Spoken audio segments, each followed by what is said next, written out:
Hey guys, my name is Ricky. I'm from Global Surf and today I'm going to teach you how to shift your body on a surfboard.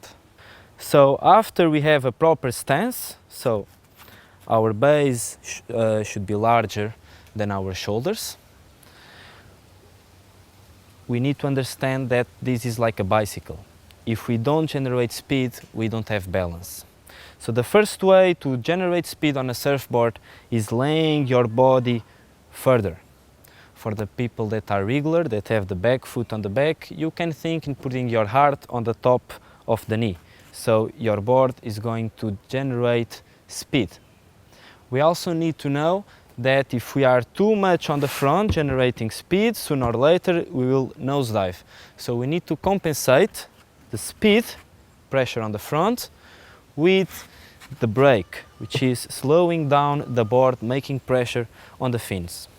If we catch a wave and when we stand up we just slow down the board, sooner or later we don't have speed, so we will fall. So we need to make a mechanism that we understand how to behave with our weight. So pressure on the front, generate speed, pressure back, you slow down your board. When you have speed enough, you just stay in your position, not to tense. We need to understand that water is a very soft material, so we also need to behave soft and calm, looking forward in the proper stance surf position. In this video we can see the surfer applying pressure back in order to drop the wave. She keeps going on the section.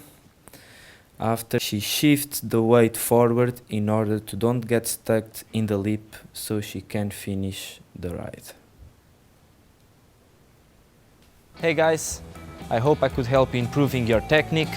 If you enjoyed, please follow us for some more videos.